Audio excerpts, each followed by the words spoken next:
श्रीमद् भागवत कथा अमृत वर्षा में आज हम लोग प्रवेश कर रहे हैं। भगवान गोविंद की कथा चूंकि आनंदमय है, रसमय है और नंद के लाला भी सच्चिदानंद हैं, इसलिए भगवान की कथा में और भगवान में किसी प्रकार का कोई भेद नहीं है। जैसे हमें भगवान मिले बिल्कुल वैसे ही समझ लो कि हमें भगवान की कथा मिली। बात एक ही है। और कई बार तो महापुरुष ऐसा भी कहते हैं कि भगवान से भी बड़ी है भगवान की कथा, क्योंकि भगवान के साथ तो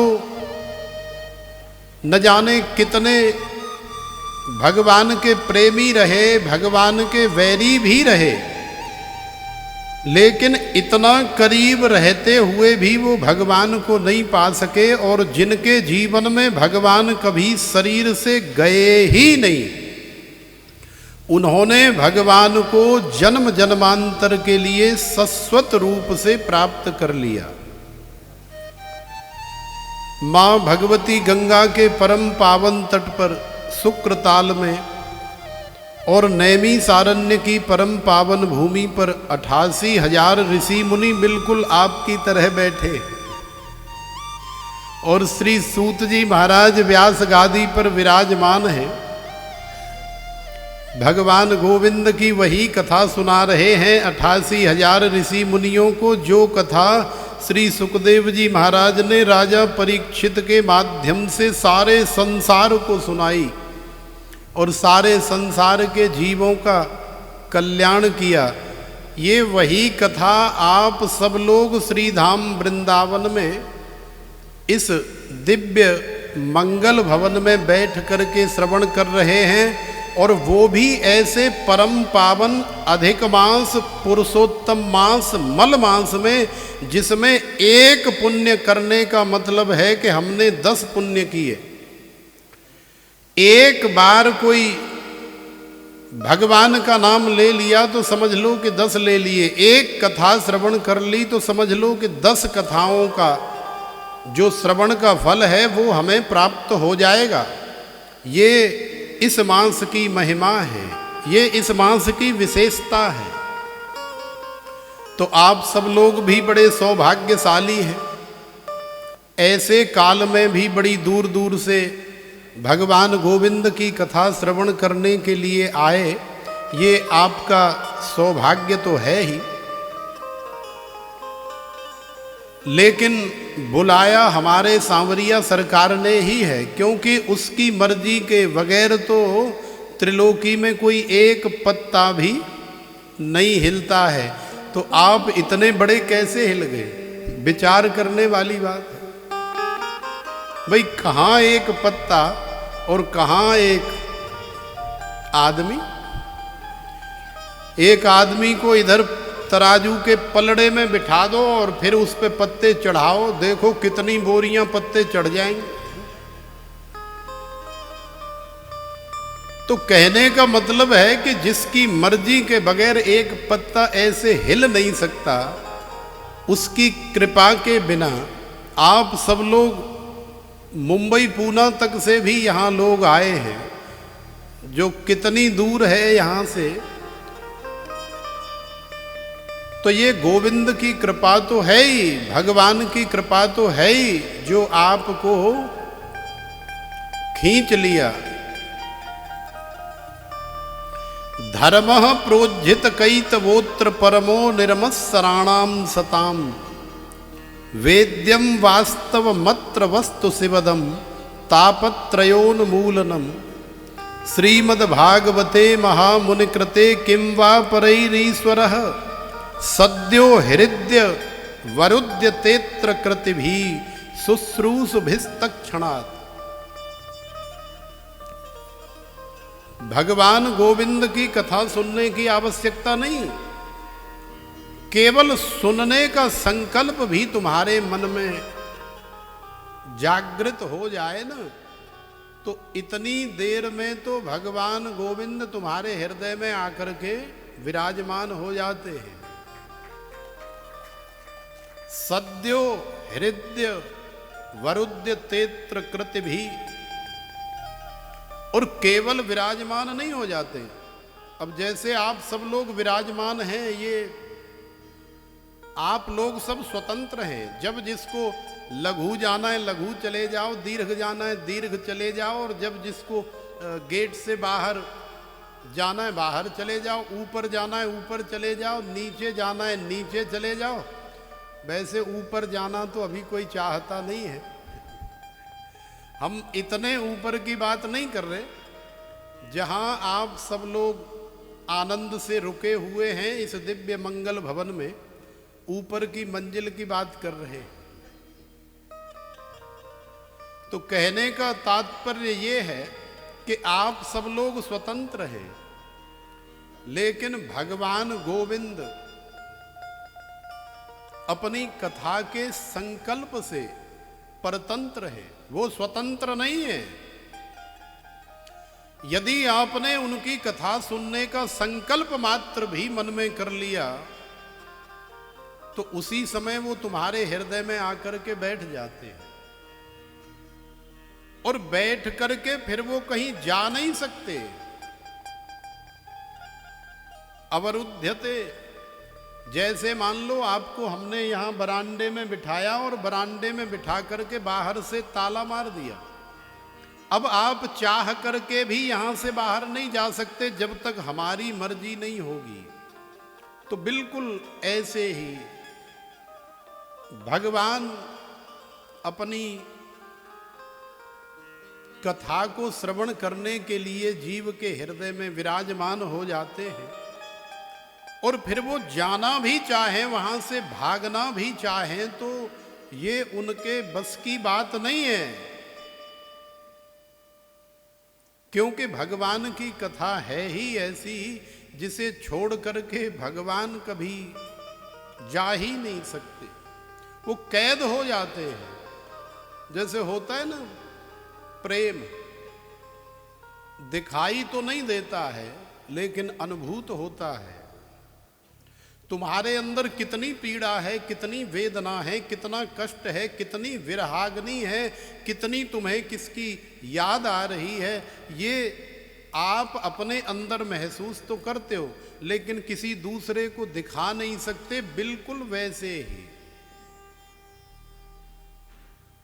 तो देखो, ऐसी परम पावन भगवान की कथा, जिस कथा को श्रवण करने के लिए स्वयं भगवान भी तरसते हैं और हृदय में आकर के अपनी स्वयं की कथा श्रवण करते। शरीर जो है प्रतिक्षण मर रहा है, राजा परीक्षित का भी मर रहा है और हम सब का भी मर रहा है। ऐसा कोई शरीर है ही नहीं संसार में जो नहीं मर रहा हो। अब देखो, हम लोग जन्मदिन मनाते हैं हर साल। जैसे जैसे समय गुजरता जाता है हम सोचते हैं कि हम जवान हो रहे हैं, लेकिन वास्तविकता रियलिटी ये है कि हम लोग जवान नहीं हो रहे। हम लोग अपनी जरा और जरा के बाद में मृत्यु की तरफ जा रहे हैं।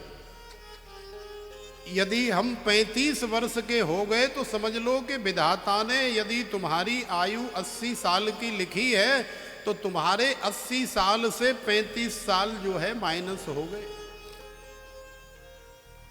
तो तुम्हें तो दुख होना चाहिए कि भाई हमारे 35 साल कम हो गए, लेकिन खुशी मनाते हैं कि जन्मदिन है आज हमारा, जैसे मतलब आज ही जन्म हुआ है, अब दोबारा से फिर से 80 साल जिएंगे।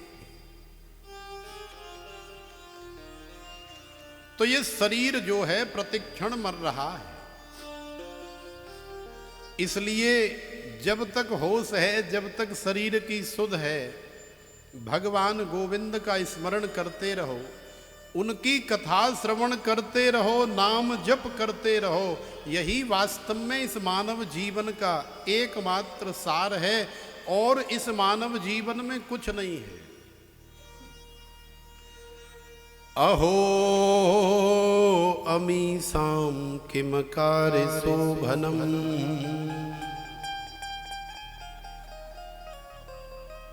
प्रसन्न येषां स्विदुत स्वयं हरिः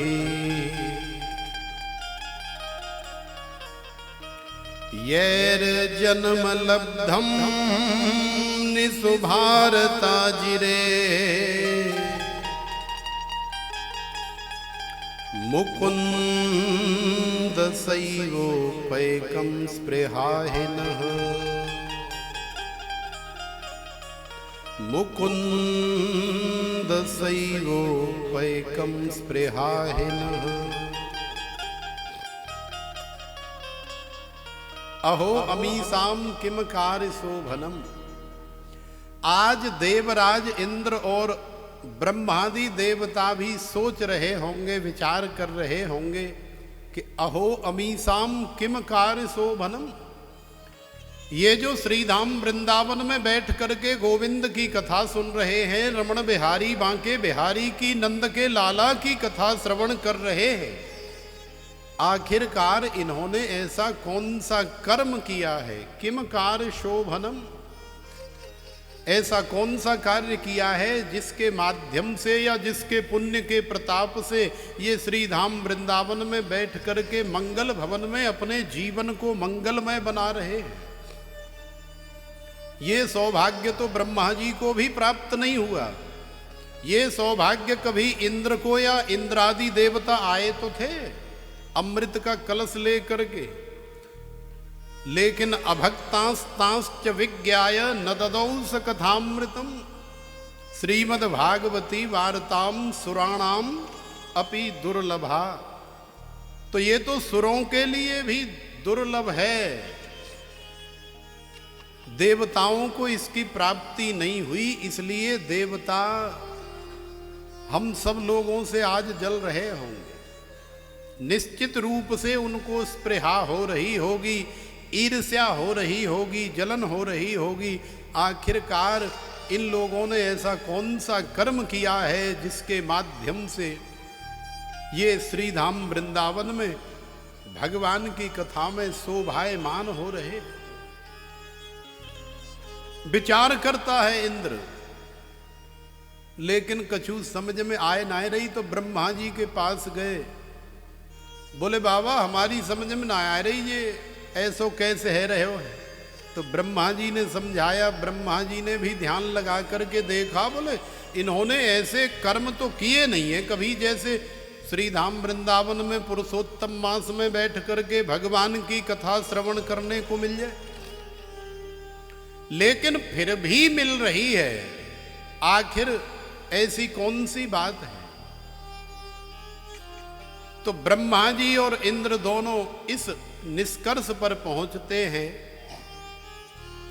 कि भगवान श्री हरि ने ही स्वयं अपनी कृपा करके इनको इनके घर से बुला लिया और बुला करके श्रीधाम वृंदावन में बिठा करके अपनी कथा श्रवण करा रहे हैं, उस आनंद को लुटा रहे हैं। और देखो भगवान गोविंद की कथा श्रवण करने का, सेवा करने का, अर्चना करने का, वंदना करने का, पूजा करने का मुकुंद सैवोपैकम स्पृहाहिनः। भगवान गोविंद मुकुंद की सेवा करने का अधिकार केवल मानव को ही है, केवल हम लोगों को भी है। पशु चाहे तो नहीं कर सकता, पक्षी चाहे तो नहीं कर सकता, कोई कीट पतंगा चाहे तो नहीं कर सकता, देवता चाहें तो देवता नहीं कर सकते, क्योंकि देवताओं के पास ये अधिकार नहीं है। और जिसके पास जिस चीज का अधिकार नहीं है, अनधिकार चेष्टा करने वाले का क्या हाल होता है। अनधिकार चेष्टा से हमें एक छोटी सी कहानी याद आई। गाँव में ये मिट्टी के बर्तन बनाने वाले कुंभकार होते हैं।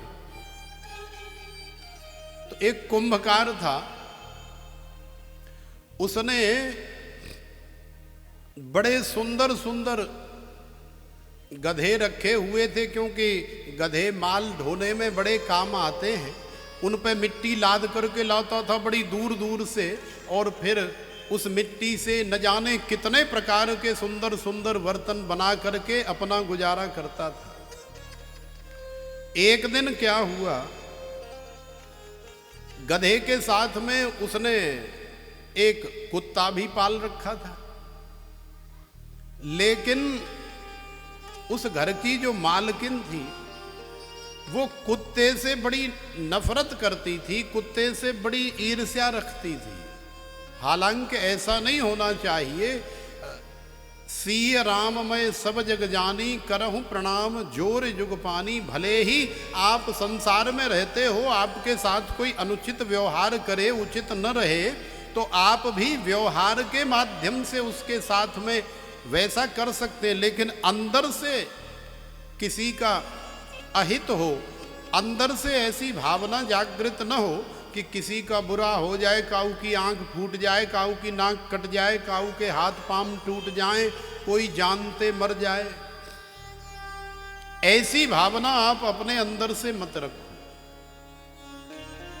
बाकी व्यवहार में यदि आपको कोई अनुचित लग रहा है तो आप स्वयं उससे थोड़ी दूरी बना लो। अब जब कुंभकार ने गधे रखे हैं, कुत्ता रखा है, तो गधों को भी तो वो खिलाती है, लेकिन कुत्ते को रोटी नहीं देती। कुत्ता बेचारा बड़ी मुश्किल से जब कभी कुंभकार एक आध रोटी डाल देता है, कुंभकार सोच रहा है कि ये कुत्ता जो है दिन रोज सूखता ही जा रहा है, सूखता ही जा रहा है, आखिरकार इसको ऐसा कौन सा रोग लग गया। भाई हमारी भार्या इतना बढ़िया खिलाती पिलाती है, लेकिन ये बेचारा सूखता ही जा रहा है। अब कुत्ता चूंकि हमारी तुम्हारी तरह बोल तो नहीं सकता, इतना निर्बल हो गया, इतना कमजोर हो गया है कि वो बेचारा पड़ा ही रहता है, उठने की हिम्मत ही नहीं। अब तो केवल शरीर में प्राण मात्र बचे हैं, एक आध रोटी जो मिल जाती है 24 घंटे में, उसके माध्यम से, बाकी और उसके अंदर कुछ भी नहीं है। अब एक दिन क्या हुआ कि एक दिन बहुत सारे चोर डकैत बदमाश आए, और जब वो कुंभकार और सारा परिवार सब बड़ी गहरी नींद में सो रहे थे, तो कुत्ता तो आप जानते हैं उसका स्वभाव है, पहरेदार होता है, चौकीदारी करता है, मालिक का बड़ा वफादार होता है। तो आपको हम याद रखना, अनधिकार चेष्टा की कहानी सुना रहे हैं कि अनधिकार चेष्टा करने से क्या परिणाम होता है। चोर आए, चोरों ने दीवाल फांद करके घर में जो है हमला कर दिया, आक्रमण कर दिया, लूट मार करने लगे। गधे ने कुत्ते को देखा, अरे भैया तू क्या कर रहा है, इतने चोर अंदर घुस गए और तूने अभी तक 2-4 बार भौं भौं नहीं करी, हू नहीं करी। अरे कर, जोर से चिल्ला ताकि मालिक जग जाए, मालकिन जग जाए और ये घर बचाया जा सके। तो कुत्ते ने कहा कि भाई देख, मैं तो हू और हा और भौं भौं करवे वारो ना हूं, क्योंकि मेरी कंडीशन तू जानता है इन लोगों ने क्या बना करके रखी है। तो मैं तो बस अब भगवान के भरोसे जी रहा हूं। बाकी तू चाहता है कि तेरे मालिक का घर बच जाए, तुझे खूब बढ़िया खिलाते पिलाते चकाचक, तेरे को तो वो मालकिन भी बहुत बढ़िया माल खिलाती है, तो तू चिल्ला जोर जोर से। तो देखो विचार करने वाली बात है कि यदि चोर आए हो आपके दरवाजे पे और कोई कुत्ता भौंके, तो आप 100% यही सोचोगे कि कोई न कोई बात है, देखना चाहिए। लेकिन कहीं कोई साइड में बंधा हुआ गधा रेंकने लग जाए तो आप कहोगे यार ये गधा आज सोने नहीं दे रहा है, क्योंकि चोरों को देख करके, गलत लोगों को देख करके गधा को रेंकने का कोई अधिकार है ही नहीं। कोई विश्वास ही नहीं करेगा, चाहे गधा कितना भी रेंक रेंक करके मर जाए, कोई विश्वास नहीं करेगा। जब कुत्ते ने किसी प्रकार का कोई एक्शन नहीं लिया तो गधे ने हार करके और फिर रेंकना शुरू कर दिया। और कैसे गधा रेंकता है ये हमें यहाँ बताने की आवश्यकता नहीं है, वो आप सब लोग जानते हैं। तो प्रेम से बोलो राधे। तो गधे ने जोर जोर से रेंकना शुरू किया। कुंभकार की आधी रात में 1:30 बजे नींद खुली। अरे जी गधा आज बाबरो फाबरो है गो का सोमन नहीं देगो। आंख बंद करके फिर लेट गया तो फिर 2 मिनट बाद गधा रेंकने लगा। अब जब ज्यादा ही रेंकने लगा और रेंकना बंद न करे तो कुम्हार ने इतना लंबा और इतना मोटा जो है सोटा उठाया। बोले पहले तो तेरे को देखूं, सोऊंगा बाद में। और गया गधे के पास और जा करके और 4-6 उसकी कमर पे ऐसे मोटे मोटे लठ लगाए कि गधे की तो बेचारे की कमर ही टूट गई। गधा धड़ाम से जमीन पर गिर पड़ा और कुत्ता ऐसे देख करके कह रहा ले ले मजा। तो ये अनधिकार चेष्टा करने का परिणाम है। जबकि गधा जो है अपने मालिक का भला करना चाहता है, लेकिन ऐसा भला करने का अधिकार प्रकृति ने गधे को नहीं दिया।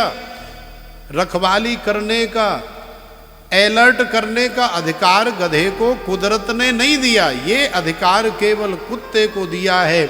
यदि कुत्ता 2 बार भी भौंक जाता तो उसके ऐसे कान खड़े हो जाते कि भाई जरूर कोई न कोई बात है, चल करके गेट पे देखना चाहिए कि आखिरकार इतनी रात्रि में हमारा कुत्ता क्यों भौंक रहा है। शिक्षा लेने वाली बात है तो अनधिकार चेष्टा नहीं करनी चाहिए। जिसका जो अधिकार है उतनी ही चेष्टा हम लोगों को करनी चाहिए, फिर जीवन में बड़ा आनंद आता है। देवता लोग भी अपने अपने अधिकार के अनुसार ही भगवान की साधना वंदना करते हैं। देवता लोगों को भगवान की कथा श्रवण करने का अधिकार नहीं है। ये अधिकार केवल और केवल मानव जाति को ही है। अहो अमीसाम किम कार्य शोभनम प्रसन्न ये साम स्विदुत स्वयं हरि। भगवान श्री हरि ही स्वयं प्रसन्न हुए हमारे ऊपर।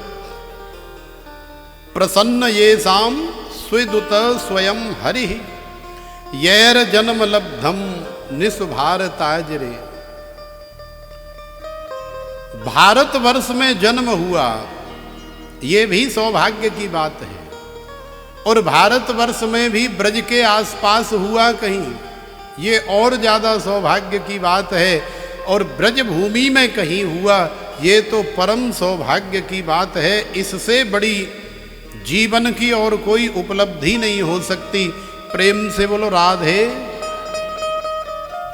तो जो कथा आप लोग श्रवण कर रहे हैं ये साधारण कथा नहीं है,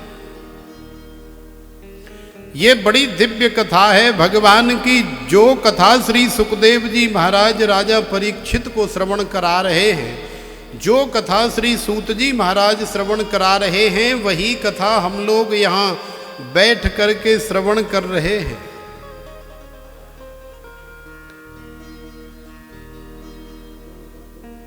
देखो भगवान की कथा जहां भी होती है वहां संतों का आगमन होता है। और संतों के आगमन से ही वास्तव में कथा के अंदर मानव जाति का कल्याण होता है, हमारे जीवन में मंगल होता है। आज आपको बड़े दिव्य दर्शन होंगे, क्योंकि संतों की कृपा के बिना भगवान का मिलना भी संभव नहीं है। संत और साधक संसार में न हो तो हमारे पास इतनी फुर्सत कहाँ है कि हम लोग भगवान की कथा श्रवण करें, उस आनंद को लें। हम तो अपने संसार के गृह के कार्यों में ही ऐसे उलझे रहते हैं कि हमारे पास इतनी फुर्सत नहीं है। लेकिन संत लोग जबरदस्ती, जैसे माँ बच्चे को जब कोई घुटी पिलानी होती है, कोई दवाई पिलानी होती है, तो बच्चा पीता नहीं है। तुम लोग भी राजी राजी पीते नहीं हो। लेकिन जैसे माँ का अधिकार है, माँ का हक है, बच्चे को पकड़ करके गोद में डाल के और दबोच करके और उसके मुंह पे ऐसे करके, मुंह खोल के ऐसे, और घुटी को डाल देती है। पिएगा कैसे? नहीं पी। और वो घुटी जो है, भले ही उसने जबरदस्ती पी, राजी से नहीं पी, गैर राजी पी, लेकिन चूंकि पेट में चली गई, अब तो फायदा होगा ही। तो यही हाल है संसार में हम सभी सदगृहस्थों का। ये तो महापुरुषों की कृपा है जो आप सभी को अपने बालक समझ करके जबरदस्ती गोद में डाल करके और ये श्रीमद् भागवत रूपी अमृत तुम्हारे मुंह में, तुम्हारे कानों के माध्यम से तुम्हारे शरीर में डाल देते हैं, जिससे तुम्हारा ये मानव जीवन सार्थक हो जाता है। प्रेम से बोलो राधे। श्री रमण रेती धाम से, श्री रमण रेती धाम के व्यवस्थापक, हमारे गुरु तुल्य, हमारे बड़े श्री गुरु भ्राता श्री स्वामी कारशनी श्री गोविंदानंद जी महाराज जी का आगमन हुआ है।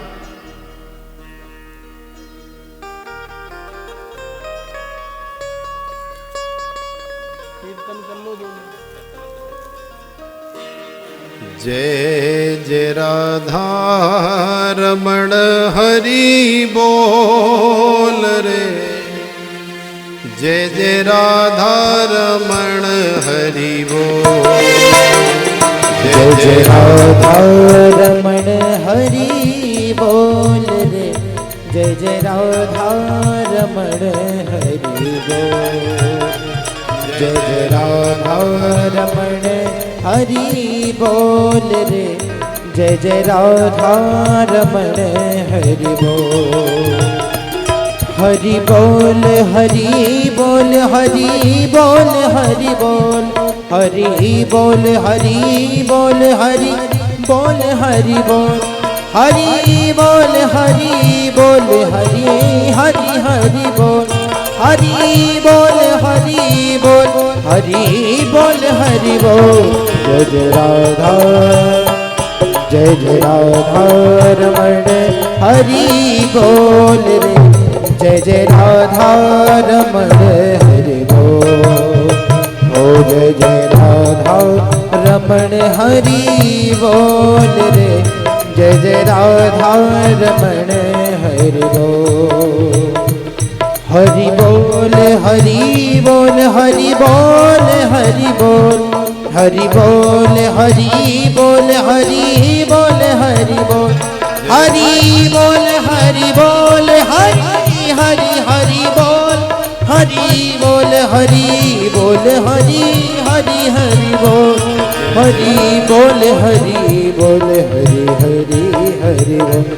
तेरा क्या लागे गामोल रे, जय जय राधा रमण हरि बोल, जय जय राधा रमण हरि। ताली सेवा करते हुए जय जय राधा रमण हरि बोल।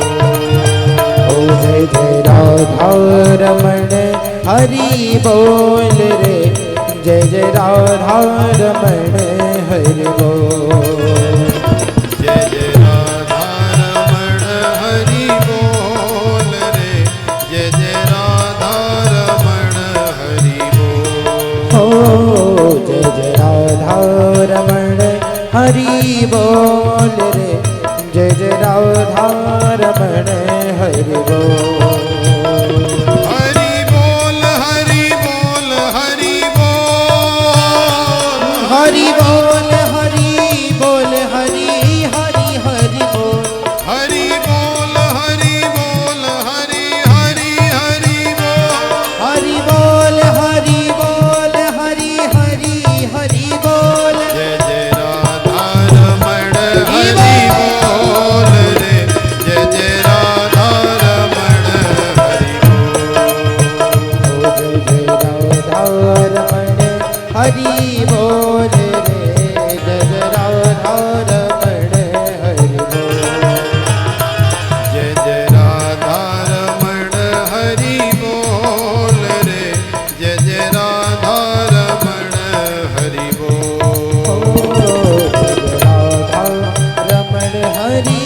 बोल रे जय जय राधा रमण हरि बोल। जय जय राधा रमण हरि बोल रे जय जय राधा रमण कृष्णा जय जय राधा रमण हरि बोल रे जय जय राधा रमण हरि कृष्णा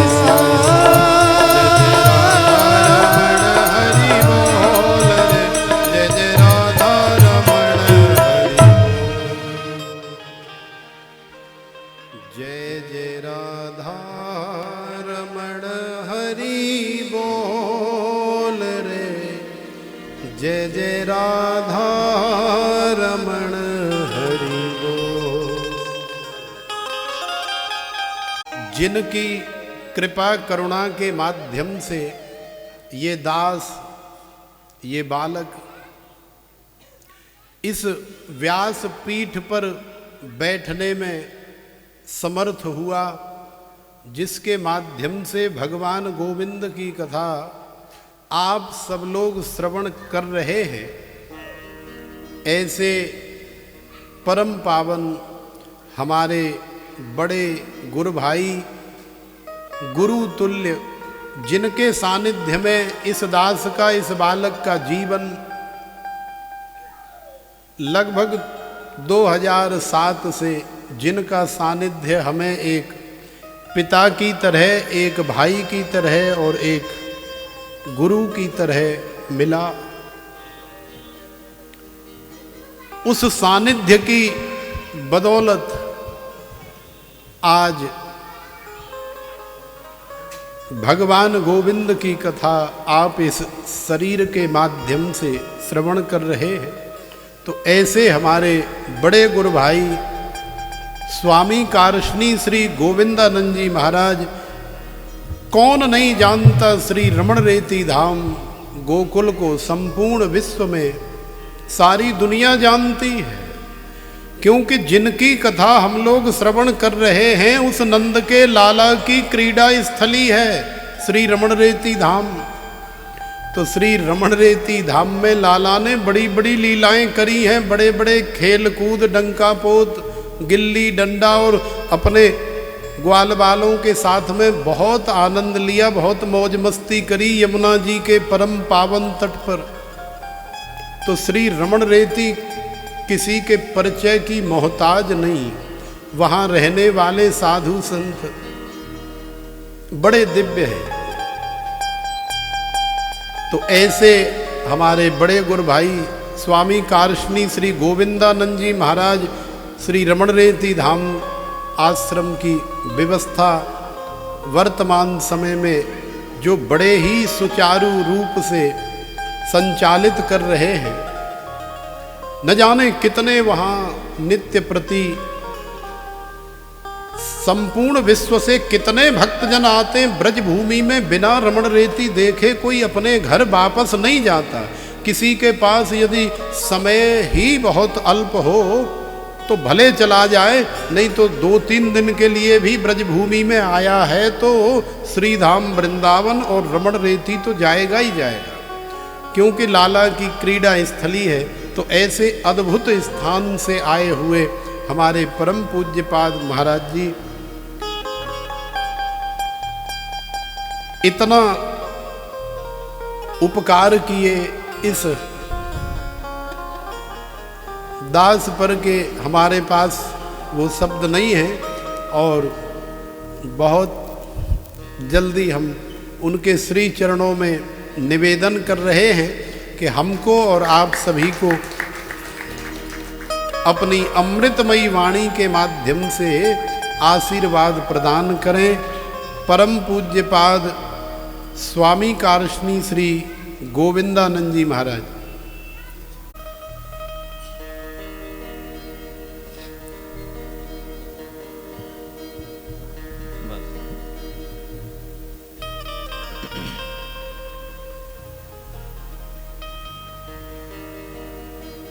वंशी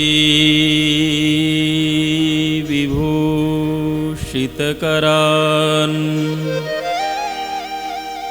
नवनीर्दाभा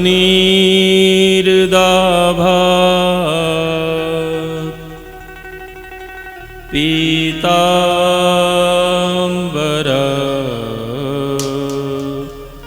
दरुणबिम्बफलाधरोष्ठा पूर्णेन्दुसुन्दरमुखात् अरविन्दनेत्रात् कृष्णात् परं किमपि तत्त्वमहं न जाने। विश्वं दर्पणदृश्यमाननगरी तुल्यं निजान्तर्गतं पश्यन्नात्मनि मायया बहिर्वोत् भूतं यथा निद्रया। यः साक्षात् कुरुते प्रबोधसमये स्वात्मानमेवाद्वयम् तस्मै श्रीगुरुमूर्तये नम इदं दक्षिणामूर्तये। पावन गंगतरंग महापुनि पावन ज्यों हरिनामय पारा। पावन संत समागम ज्यों पुनि पावन ज्यों नित ब्रह्म विचारा। पावन ज्यों यमुना जलमज्जन पावन ज्यों श्रुति पाठ उचारा। त्यों गुरु कार्ष्णि पदाम्बुज पावन ताहि विषे मम कोटि जुहारा। त्यों गुरु कार्ष्णि पदाम्बुज पावन ताहि विषे मम कोटि जुहारा। बोले श्री वृंदावन बिहारी लाल की, श्री बांके बिहारी लाल की, श्री रमण बिहारी लाल की, श्री व्यास जी महाराज की, श्री सुखदेव जी महाराज की, श्री वृंदावन धाम की, श्री गिरिराज जी महाराज की, श्री गौ माता की, श्री जमुना महारानी की, श्री पुरुषोत्तम मास की, आज के आनंद की। जय जय श्री राधे।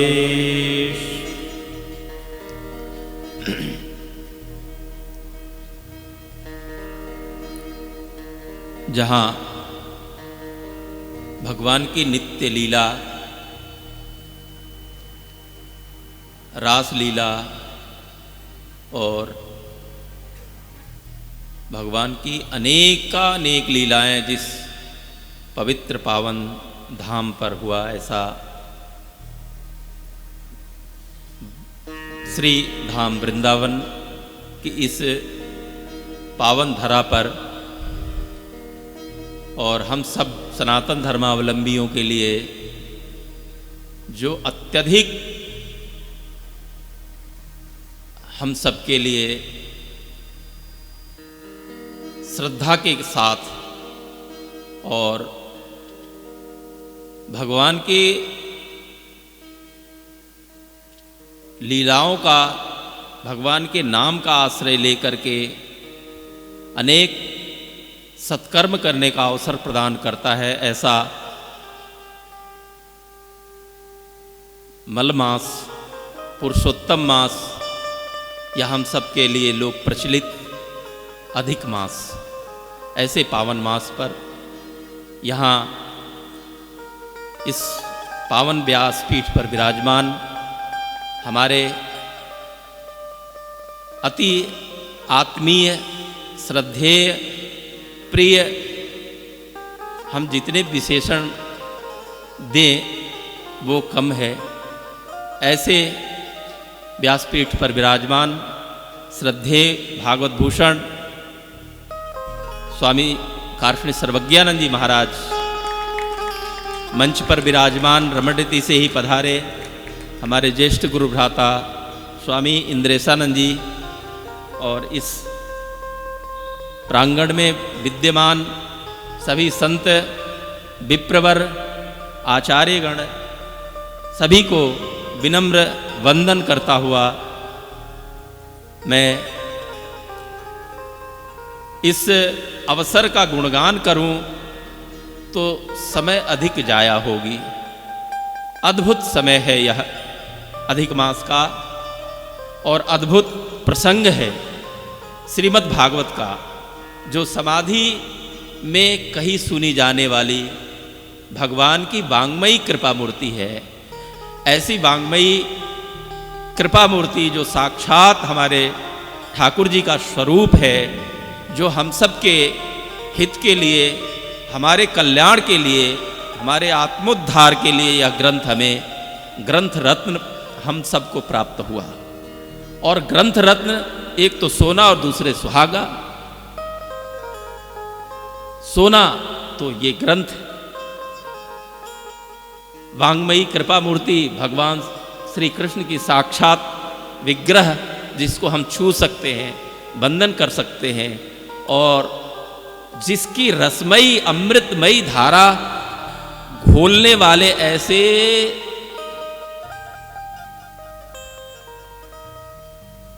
बहुत क्या कहें, आनंद की वर्षा करते हुए कथा करने वाले। और ये कथा करते हैं जब मुझे लगता है कि इसी तरह से कथा कहीं सुनी जानी चाहिए। कथा अंतस्थ में उतरकर सुनी जाने वाली चीज है। कथा वक्ता लोग प्रायः कीर्तन करवाते हैं, हमने कीर्तन नहीं करवाया इसलिए कि जानते हैं कि इस समय आप लोग सब समाहित चित्त हैं। आपका चित्त कथा श्रवण में 1 घंटा हो गया तो आपका चित्त समाहित हो गया, आप जहां हैं वहीं हैं। स्कूल के दिनों की याद करो। स्कूल के दिन में हम लोग विद्यालय में बैठते थे, मास्टर पढ़ाते थे और हमारा मन होता था अमरूद के बगीचे में। प्रायः कथा में भी ऐसा ही होता है। तो चित्त को समाहित करने के लिए महापुरुष कीर्तन कराते हैं। कीर्तन कराने से क्या होता है कि हमारा चित्त अंतर्मुखी होता है। जब तक हम अंतर्मुखी नहीं होंगे, बहिर्मुखता होगी, चित्त में चंचलता होगी, तो हम कथा में बैठ करके भी कथा का रस नहीं ले पाएंगे, कथा का आनंद नहीं ले पाएंगे। एक बहुत छोटी सी कथा है। एक चींटी रूपक जैसा है, आप इसको समझना। एक चींटी शक्कर के पहाड़ पे रहती है और वो एक दिन नमक के पहाड़ पे रहने वाली चींटी से मिलती है। कहती है तो यहां नमक के पहाड़ पे चींटी को शक्कर प्रिय होता है। हम सब मनुष्य हैं, हम सबको भाव प्रिय है, करुणा प्रिय है, प्रेम प्रिय है, लेकिन दूसरे के बहकावे में आकर के, गलत लोगों के सानिध्य में आकर के हम रास्ता भटक जाते हैं, क्रोध, काम, लोभ, मोह इत्यादि के मार्ग पे चल पड़ते हैं। तो वो बहका रही है, बहका नहीं रही, यथार्थ बता रही है कि भाई तुम यहां शक्कर के पहाड़ पे मेरे साथ चलो, यहां नमक खाती हो, कितनी दुबली हो तुम, तुम्हारा सौंदर्य नहीं है क्योंकि तुम नमक खा रही हो। नमक के पहाड़ वाली चींटी ने सोचा कहीं मुझे बहका तो नहीं रही है, ले जाए मैं भूखे मर जाऊं। फिर उसने अपने मन को मनाया, चलो चलो बहन मैं चलती हूं तुम्हारे साथ। लेकिन नमक की डली वो मुंह में दबा के ले गई कि कुछ खाने को नहीं मिला, कहीं ये मेरे साथ छल कर रही हो। तो नमक की डली को मुंह में दबा के ले गई और वहां शक्कर के पहाड़ पे गई। शक्कर खाया तो नमकीन ही लगा, तो नमकीन लगा तो उसने कहा निश्चित ही मेरा जो अनुमान था वो सही था, मैं तो वहीं भली थी। ये मुझे यहाँ भी तो नमकीन ही लग रहा है, नमकीन यूं लग रहा है कि उसके मुंह में नमक की डली फंसी हुई है। हम सबके मन में विषय की, कामनाओं की, मोह की, माया की, छल की, चतुराई की वो डली मन में कहीं न कहीं फंसी हुई है, और उसके कारण हमें भगवान का इतना अमृतमय कथा और उनकी लीलाओं का अद्भुत चित्रण ऐसे महापुरुषों के मुखारविंद के द्वारा भी होकर के हमें आनंद की अनुभूति नहीं होती है, मधुर नहीं लगता है। क्योंकि हमारा मन, हम बैठे हैं गुरुजी की क्लास में प्राइमरी स्कूल में, और हमारा मन गया है अमरूद के या आम के बगीचे में। हम प्रायः, हमारा भी अनुभव है कि स्कूल में बैठे होते थे, मन जाता था वहां। तो मन इधर उधर न जाए, समाहित हो जाए, और समाहित होकर के आंखें बंद होकर के जब कथा सुनी जाए और आंखें बंद करके कथा कही जाए, ऐसे अवसर का तो कोई वर्णन ही क्या है। ऐसे हमारे डोंगरे जी महाराज कथा करते थे, निरंतर आंख से अश्रु प्रवाह, निरंतर जब तक कथा करते थे उनके आंखों से अश्रु प्रवाह अनवरत चलता रहता था। तो ये अश्रु प्रवाह या उमंग का उद्वेग, उत्साह का उद्वेग, या तो निरंतर अश्रु प्रवाह हो, रोमांच हो, और या तो रुदन हो। ये रुदन किसका परिचायक है? उमंग किसका परिचायक है? नृत्य किसका परिचायक है? उत्साह किसका परिचायक है? ये परिचायक है हमारे समर्पण का। जब तक भगवान के चरणों में हमारा पूर्ण समर्पण नहीं होगा, जब तक उस शक्कर की चींटी, शक्कर के पहाड़ वाली चींटी की बात का हमें पूर्ण दृढ़ भरोसा न हो जाए, तब तक वो शक्कर नमकीन ही लगेगा, मीठा नहीं लगेगा, उसमें आनंद का अनुभव नहीं होगा। तो ये अवसर हम सबके लिए अद्भुत अवसर है, अपने जीवन को कृत्य करने का अवसर है। जीवन के इन झंझावातों में, कोरोना के काल में, ये भगवान की कोरोना काल नहीं है, ये करुणा काल है। नाथ भयानक काल निहारत मानस में अतिकंप भयो है। स्वामी जी ने मंगलाचरण में आप सबने गाया होगा, नाथ भयानक काल निहारत मानस में अतिकंप भयो है, दीन दयाल दया कर भारत, शीस कलेश विशेष छयो है, माधव पाप प्रताप विचारत, दाह दिनो दिन होत नयो है, आप बिना अब भे सब आरत, पाहि प्रभो उर धीर गयो है। भगवान के चरणों में हमारा दृढ़ समर्पण हो जाए, दृढ़ आस्था हो जाए, दृढ़ विश्वास हो जाए, तो हमारा जीवन धन्य है। और यह अधिक मास भी धन्य है, जो हम अपने सांसारिक झंझावातों से निकलकर, अनेक दुखों से निकलकर, कुछ क्षण के लिए, कुछ दिन के लिए इस अवसर का लाभ उठाने वृंदावन धाम में आए हैं। निश्चित ही इसमें हमारा भाग्योदय है, हमारे पुण्यों का उदय है यह फल। अन्यथा घर में पड़े, अभी 6 महीने से तो कोई नहीं निकल रहा था, सब जो जहाँ है वहीं रहो, मुंह पे मास्क लगाओ। आप कथा में भी बैठो तो मुंह पे मास्क लगा के बैठो, ज़्यादा अच्छा होगा। अभी मास्क से खतरा टला नहीं है, इसलिए आप सब मास्क का प्रयोग जरूर करें, मास्क रखें, सामूहिक स्थल पे जाएं, थोड़ी दूरी बना करके। यहाँ तो जगह भी ठीक है, थोड़े खुल के बैठ सकते हैं, तो अभी खतरा टला नहीं है। और यह अवसर हम सबको मिला। मैं ऐसे अवसर पर आपके भाग्य की सराहना करता हूँ, और ऐसे महापुरुषों के निर्विकार, निर्लिप्त, निश्चल महापुरुष के रसमयी कृपामयी वाणी से हम सब आप्लावित हो रहे हैं, सराबोर हो रहे हैं, भींग रहे हैं उसमें। और जब भींगने का आनंद आने लगे, जब इस रस धारा में प्रवाहित होने लगे साथ साथ, जो धारा कथा की बह रही है, इस कथा की धारा में जब हम साथ साथ प्रवाहित हों, साथ साथ बहें, तो आनंद आएगा, तो सार्थकता है इस जीवन की, धन्यता अपने आप महसूस होने लगेगी कि आज हम धन्य हुए, हमारा जीवन धन्य हुआ। इस जमुना के पावन तट पर श्रीधाम वृंदावन में बैठ करके हम अपने समय का सदुपयोग कर रहे हैं भगवान के। देखो, भगवान का स्मरण करो, जप करो, ध्यान करो या कथा श्रवण करो, सबका फल एक ही है। ऐसा कुछ अधिक कम करके नहीं है, बल्कि ये कथा का अलग ही है, अन्य से ज्यादा है। जैसे हम जप करते हैं, उससे भी ज्यादा कथा श्रवण का है। कथा श्रवण में साक्षात हम आंख बंद करके ठाकुर जी का दर्शन भी कर सकते हैं और उनकी लीलाओं का दर्शन कर सकते हैं अंतर्मन से। तो कथा समाधि की भाषा में कही जाए, कथा समाधि की भाषा में सुनी जाए, आंखें बंद हो, तन्मयता हो, तल्लीनता हो। तल्लीनता का मतलब तत्व में लीन हो जाना।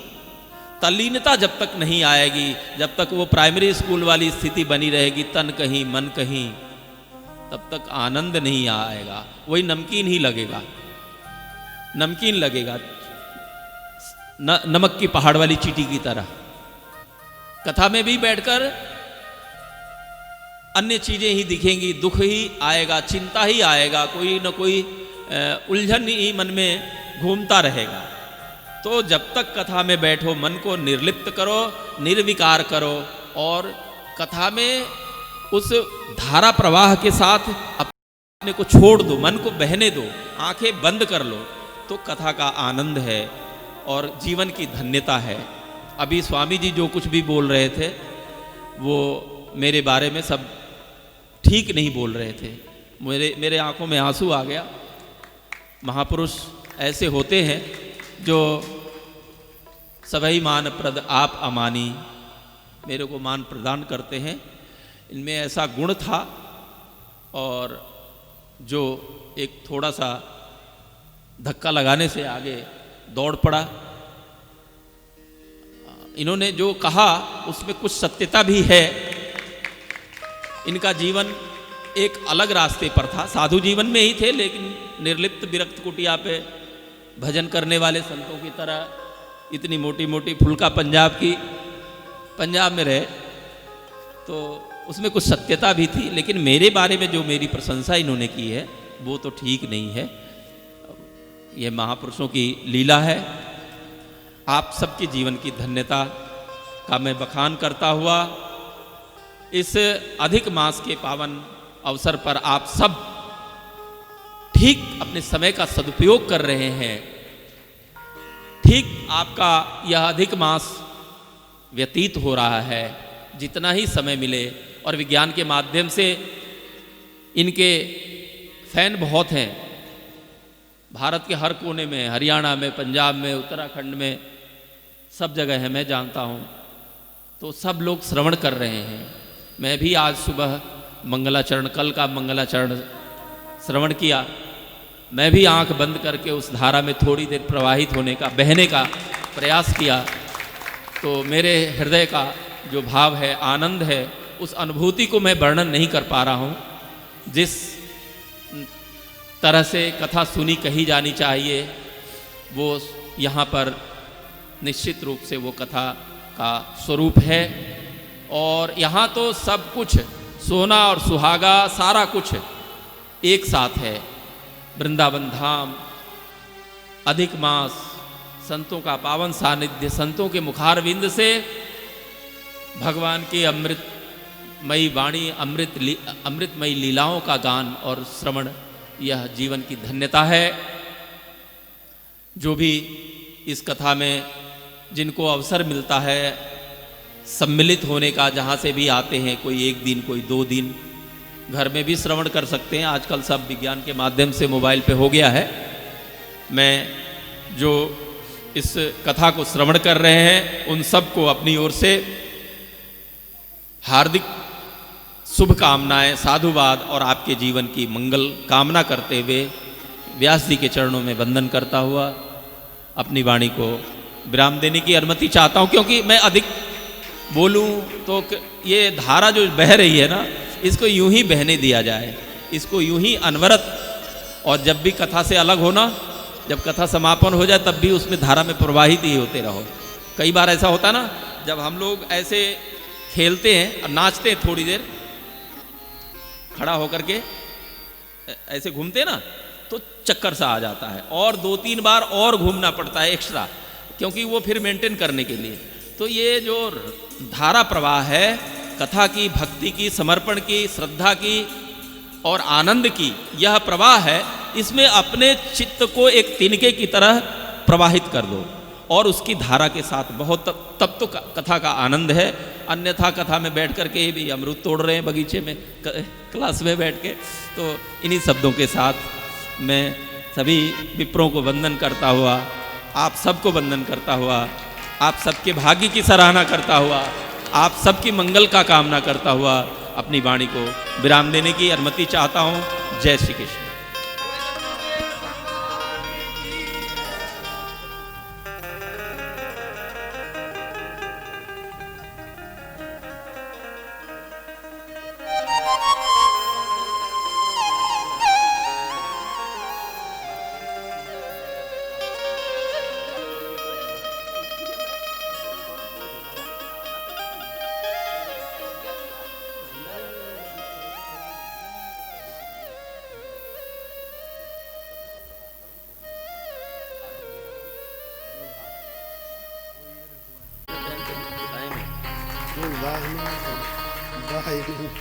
बांधे भैया, बांधे। ये न बद्धो बलि राजा दानवेंद्रो महाबला तेन त्वं प्रतिपदनामि रक्षे माचल माते। जय श्री।